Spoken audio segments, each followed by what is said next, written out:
Hi friends, my name is Katie. Welcome to my channel. Today I'm going to be doing a video all focused on the Mystic Readathon, which was created by my friend Nell from Nell Diamond, and it is really based on the Vampire Diaries. I don't know if you guys were as obsessed with that show growing up as I was, but I loved it. It was everything to me. I remember constantly turning it on and it became my whole personality. I was a Damon girly, there is no surprise there, so I'm so thankful that I am a co-host for Team Vampire. I get to live my dream of what would have happened if Damon turned to me and we spent eternity together forever and he just forgot about Elena, right? So I am one of the co-hosts for Team Vampire, and joining me we have Brittany, we have Margaret, and we have Courtney.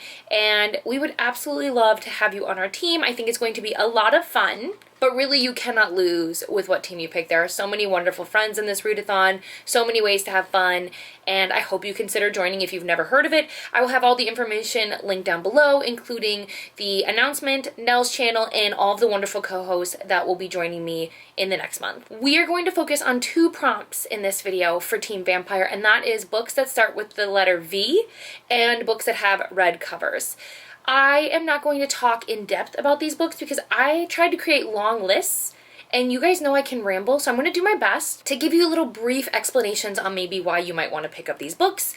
But again, this is just really to get you guys thinking about what you could have as choices. There is no pressure to read any of these books. It's just if you are indecisive like me, or if you're a mood reader and you want to kind of have choices, here you go. Hopefully you find something that you enjoy.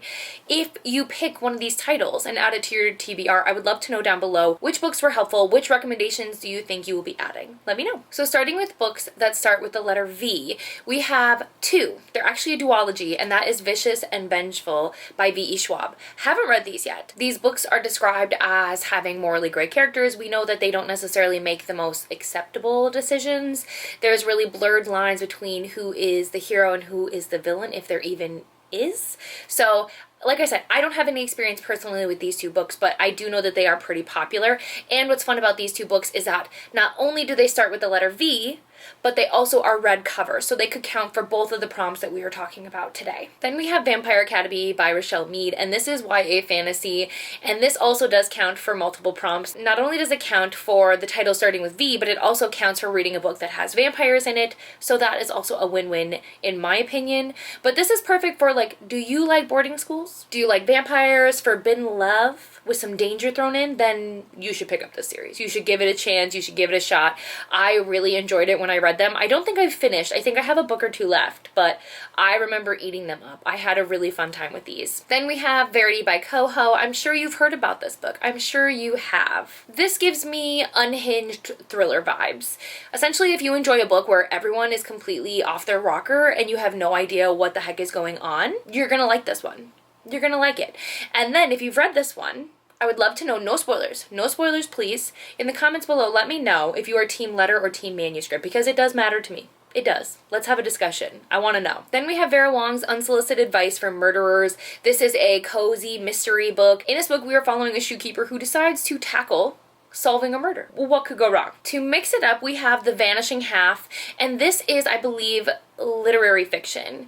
It's essentially following 2 different twins, but as they grow up in adults, their lives completely go in 2 different directions. It talks a lot about racism, colorism, and just like identity in general. Then we have The Villa by Rachel Hawkins. I labeled this as a thriller, I guess. If you cannot guess, I did not like this book, but that does not mean that you can't. That does not mean that you can't. It is a prime example of what not to do in female friendships. That's how I would describe this book. Then for all my Bridgerton readers, we have The Viscount Who Loved Me. I've not read this book. Dare I say, I think it's following my favorite Bridgerton. Granted, I've only seen the show, so do with that information what you will. Does the book live up to the hype?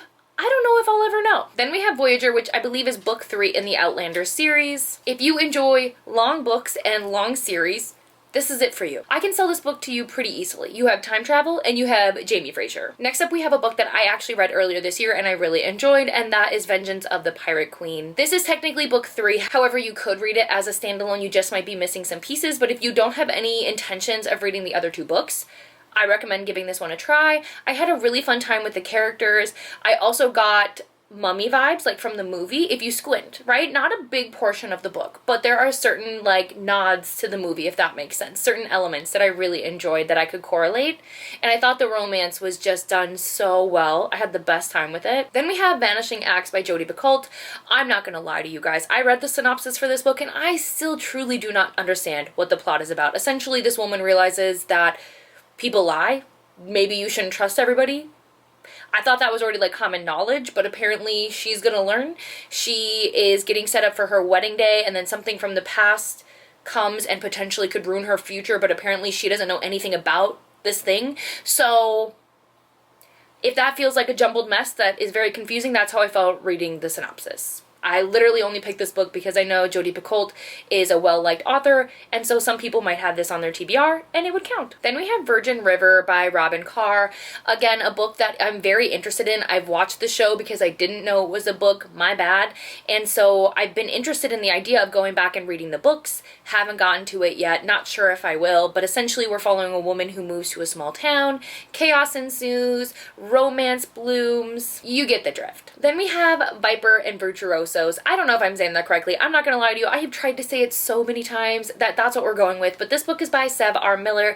This is perfect for my dark romance readers who are looking for something to pick up here in the fall. It is certainly a book that will not be for everybody. Please check your trigger warnings. I do know that some of these books have made people pretty uncomfortable, pretty upset, so just like protect yourself. Know what you're getting into. Then we have Venom and Vow, which is a YA fantasy where two rival kingdoms have to work together to break a curse. Do I really need to say more? Then we have A Vow So Bold and Deadly. This is book 3 in a series, so for all of my friends who have been putting off finishing this series, now is our chance. I have only read book 1, but I really did enjoy this. It's like a loose retelling of Beauty and the Beast, but with like some differences and some spins.